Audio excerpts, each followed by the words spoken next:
Alright guys, so tonight I'm going to be showing you how to do spaced coils on the Veritas RDA. Works on anything. It's really good for TI wire. That's what I'm going to be using for the video, and let's jump right into it. So I'm going to do a basic 6 wrap on this 3mm inner diameter screw.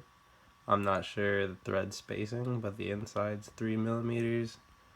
You could just kind of experiment with different screws, figure out what's good for you. So yeah, 0.5mm, 6 wraps, as tight as I can.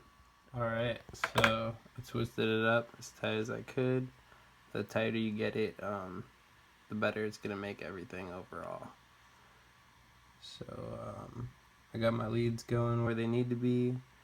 It's going to depend on how do you put it on, where you need to make the leads go, but this is perfect for the Veritas. So I'll install it, and then I'll show you how I do a quick dry burn and get everything set perfect. Alright, now I've got this coil installed, centered, basically where I want it. Yeah, anybody could wrap a coil around a screw, but the next part is kind of what makes this a good video, really. So here's my settings. I've got 3.5 watts power mode, not temp mode. This is what I set it to, just to do a quick pulse, get whatever's on the coil off, and get it really centered and spaced.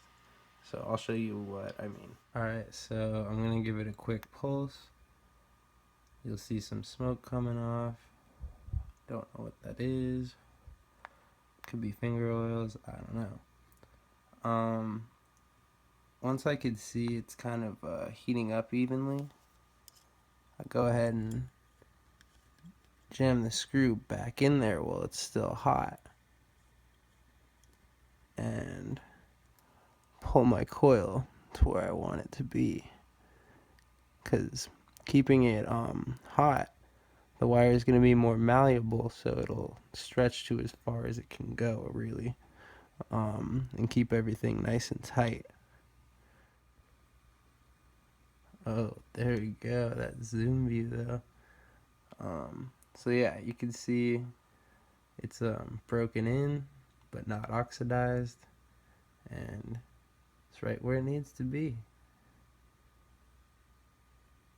Alright, so now we're just gonna pull our bolt.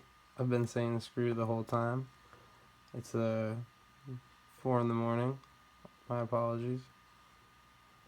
I've been drinking a little bit, and let's get a focus on this shit. There we go. Left with the pretty much perfectly spaced coil. I'll get her wicked up and show you how she behaves. For wicking, I'm using this F5 cotton yarn,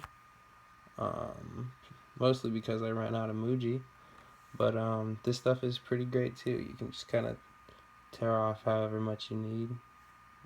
Now I have a raw papers rolling tray that I use to get my wick into the shape I like.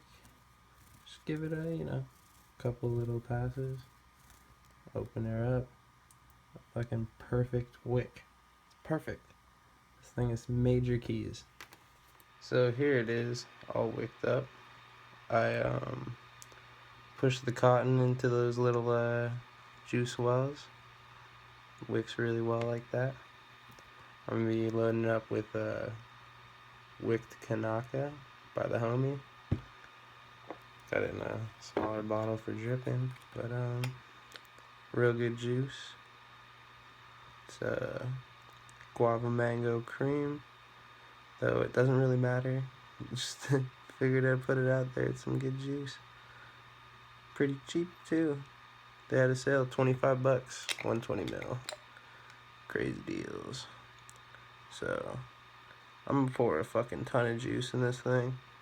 I'm gonna just let it sit for like 10 minutes. Let that shit really absorb. And then I'll come back to you. here it is, all wicked up and ready to go. When they talk about over drippers, yeah, they're talking about me. I hella overdrip, but the vape's great on this Addy, particularly. So yeah, here she is. Got all my settings in here. 17 watts, 420 degrees. It's locked in at 0.22 ohms. Yeah, it doesn't take very much wattage to get clouds out of this thing. Gives you pretty good battery life.